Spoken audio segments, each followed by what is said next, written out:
आओ आओ आओ आओ जी बच्चों आओ तो सुन लो कहानी।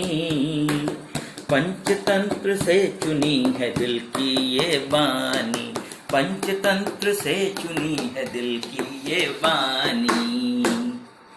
तो बच्चों, आज की कहानी का नाम है पिता और पुत्र।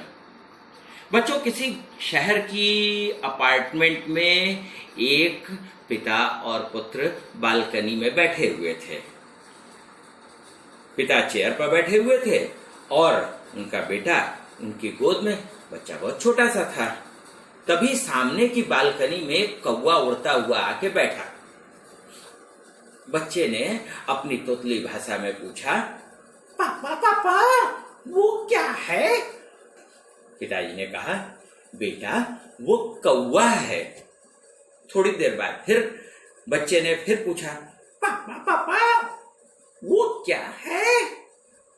पिता ने कहा, बेटा वो कौवा है। फिर थोड़ी देर बाद वही प्रश्न, पापा ने भी वही जवाब दिया। फिर थोड़ी देर बाद बच्चे ने फिर वही प्रश्न किया, पापा ने। इस तरह कम से कम 10-15 बार उन्होंने एक दूसरे से प्रश्न और जवाब किया। थोड़े दिन बाद की बात है, कुछ साल बीत गए। पापा बूढ़े हो गए और बच्चा जवान हो गया। वो काम करने लगा। उसके घर लोग मिलने आने जाने लगे। पापा थोड़ा बीमार रहने लगे चारपाई पर। एक दिन बेटे से मिलने के लिए कोई आदमी आया तो पापा ने उससे पूछा, बेटा कौन आया है? बच्चे ने कहा कि आपको क्या मतलब है मेरा दोस्त है, मेरे से काम है उसे, वो मिलने मुझसे आया है। ठीक है। थोड़ी देर बाद फिर एक दूसरा आदमी वहां मिलने आया तो पापा ने फिर पूछा, बेटा कौन आया है? बच्चे को अच्छा नहीं लगा। उसने, क्या आप बार बार पूछते रहते हैं कौन आया है, कौन आया है? आप अपना पड़े रहिए चुपचाप। फिर भी पापा ने कुछ नहीं कहा। थोड़ी देर बाद कोई तीसरा आदमी मिलने आया। पापा का मन नहीं माना। उन्होंने सोचा कि शायद मुझसे कोई मिलने आया हो, तो इसलिए उन्होंने फिर पूछ लिया, बेटा कौन है? इस बार बच्चे को बहुत गुस्सा आया। उसने कहा, आपको कुछ काम धाम तो है नहीं, आप बस केवल पलंग पर बैठे हुए आराम कीजिए, समझे? कौन आया है, मेरा दिमाग खाए हुए हैं। पिता को सदमा लग गया।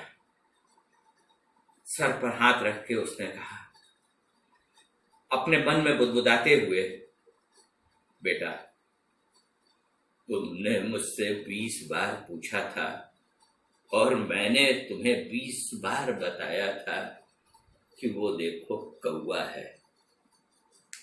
आज तुम मेरी बात का इतना बुरा मान रहे हो। शून्य में निहारने लगा पापा। बच्चों, कहानी तो यहीं पर पूरी हो गई, लेकिन आज की कहानी का निर्णय मैं तुम्हारे ऊपर छोड़ता हूं। क्या उस बच्चे ने अपने पिता के साथ सही व्यवहार किया था? तुम्हें जैसा भी लगे, अपनी इच्छा से, अपने विवेक से मुझे उत्तर देना है। मेरे कमेंट बॉक्स में अपने पापा के मोबाइल पर आकर आप लोग मुझे जरूर बताइएगा कि किसका व्यवहार कैसा था और क्या बेटे ने पापा को सही तरीके से उत्तर दिया। बच्चों, कहानी आज की बस इतनी ही है। आपके उत्तर का मुझे इंतजार रहेगा।